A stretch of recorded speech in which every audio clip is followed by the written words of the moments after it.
अयोध्या में श्री राम की मूर्ति के लिए प्राण प्रतिष्ठा की तैयारियां लगातार की जा रही हैं। 22 जनवरी को मूर्ति की प्राण प्रतिष्ठा की जा रही है। पूरे अयोध्या को सजा दिया गया है, लेकिन लगातार विपक्ष भी इस पूरे मुद्दे पर राजनीति करते हुए नजर आ रहा है। अभी जेडीयू के सांसद कौशलेंद्र कुमार ने बयान देते हुए कहा कि अयोध्या में ना किसी के बेटे बेटी की शादी है और ना ही किसी का श्राद्ध है। इसी पर बातचीत करने के लिए हमारे साथ मनोज तिवारी हैं, सांसद बीजेपी से। सर, उन्होंने कहा कि ना किसी की शादी है ना श्राद्ध है, तो निमंत्रण बांटने की क्या जरूरत है, क्या कहेंगे इस पर? देखिए, जैसे जैसे भगवान राम के मंदिर के पुनर्प्राण प्रतिष्ठा का समय नज़दीक आ रहा है, तो कई लोगों की बेचैनी बढ़ती जा रही है। बेचैनी किनकी? जो लोग राम मंदिर के बनाने वालों के पक्ष में नहीं खड़े हैं। उनको लग रहा है कि मेरा तो फ्यूचर गया। तो जब किसी का फ्यूचर जाता है ना, तो अलबलाता है। उस अलबलाहट में वो क्या क्या बोल दे, ये सब कुछ दिख रहा है। अब नाम तो उनका कौशलेंद्र है। कौशलेंद्र का अर्थ भी कौशलेंद्र भाई समझते होंगे कि नहीं, मुझे लगता है पहले अपने नाम का अर्थ समझना चाहिए। भगवान राम का ही एक नाम है, और अगर उनको लगता है कि शादी ब्याह और श्राद्ध के अलावा कोई उत्सव नहीं होता, तो मुझे लगता है कि ये फ्रस्ट्रेशन का वो चरम सीमा है जहाँ से ऐसे बयानों पे किसी को रिएक्ट भी नहीं करना चाहिए। मैं बस भगवान से प्रार्थना करूँगा कि ऐसे लोगों को भी भगवान सद्बुद्धि दे, ताकि ये इनके फ्रस्ट्रेशन का सीमा थोड़ा कम हो।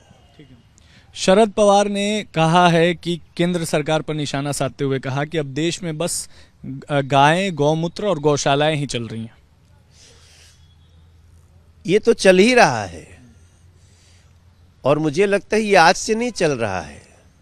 ये अति प्राचीन इतिहास है, जहां लोग हजार हजार साल जीते थे।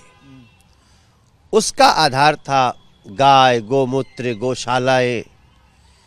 आज बहुत बड़े स्तर पे जब आयुर्वेद दुनिया में अपना पैर फैला रहा है, तो उसमें गाय को माता इसलिए कहते हैं कि गाय माता के दूध में अमृत है।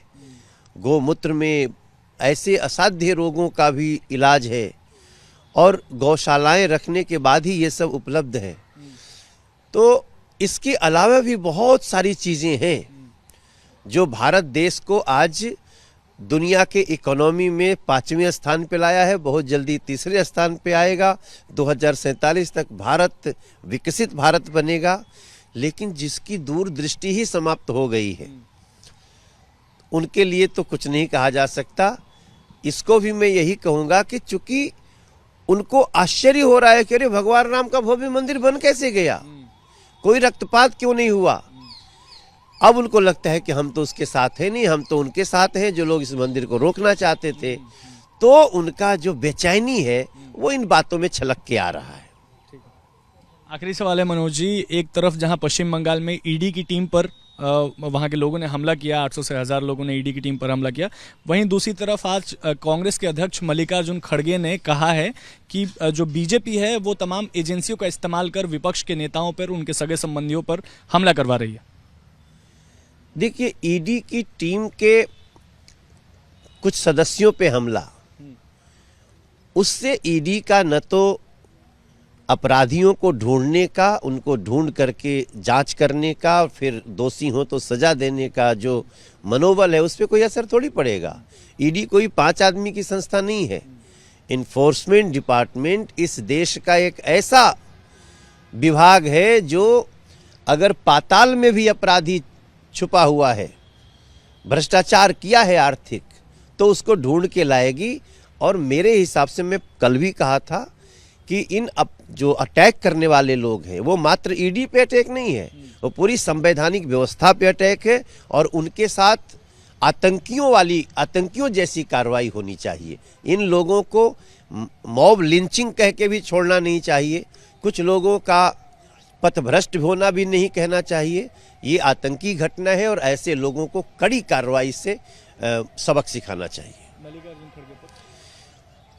मल्लिकार्जुन खड़गे जी के जो बयान आ रहे हैं, मैं उनको यही समझता हूं कि देखो, मल्लिकार्जुन खड़गे जी का जब बेटा ही पूरे सत्य सनातन को नष्ट करने के लिए अभियान चला सकते हैं, तो उसके बाद कांग्रेस को और दुश्मनों की आवश्यकता नहीं है, एक खड़गे जी काफ़ी है।